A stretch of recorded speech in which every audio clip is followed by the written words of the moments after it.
In a move that has sparked intense debate, U.S. forces have launched yet another strike against a vessel suspected of drug trafficking, this time in the vast expanse of the Pacific Ocean.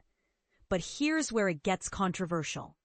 The operation resulted in the deaths of 2 individuals on board, while no U.S. personnel were harmed.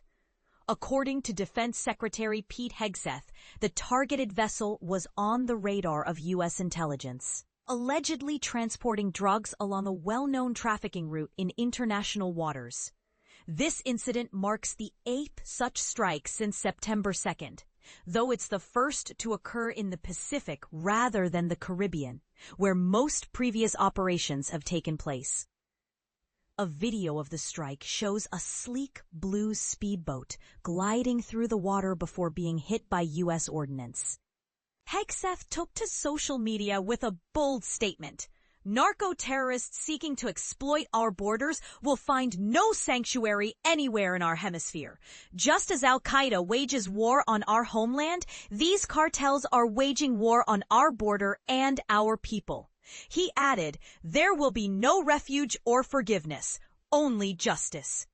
And this is the part most people miss. In a recently leaked memo, the Trump administration declared itself engaged in a non-international armed conflict with drug trafficking organizations. To date, at least 36 people have been killed in these strikes, including a recent attack on a semi-submersible vessel in the Caribbean. Notably, 2 men survived a strike last week and were repatriated to Colombia and Ecuador.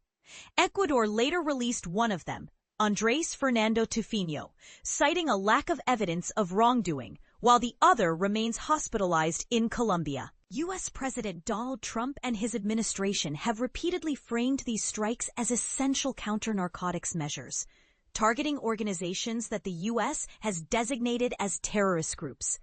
However, the location of the latest strike and the vessel's origin remain shrouded in mystery. This development comes amid escalating tensions between the Trump administration and the Colombian government of President Gustavo Petro. On Sunday, Trump publicly accused Petro of being an illegal drug leader who is actively promoting the mass production of drugs across Colombia. In a dramatic shift, Trump also announced that the U.S. would halt subsidies to Colombia, historically one of its closest allies in Latin America. Both Colombia and neighboring Ecuador have extensive Pacific coastlines, which experts say are frequently used to smuggle drugs northward to the U.S.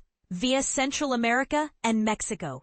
According to the Drug Enforcement Agency, DEA, the majority of cocaine destined for U.S. cities travels through the Pacific, while drug seizures in the Caribbean, the primary feeder of U.S. strikes so far, account for a relatively small percentage of the total.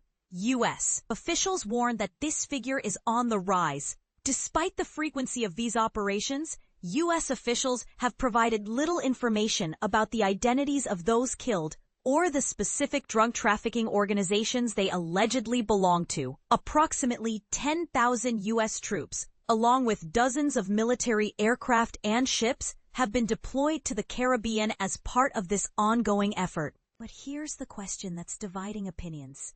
Are these strikes an effective way to combat drug trafficking? Or do they risk escalating tensions and causing unintended harm?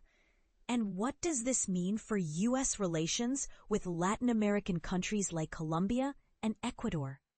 We'd love to hear your thoughts in the comments below. Do you agree with the administration's approach, or is there a better way forward?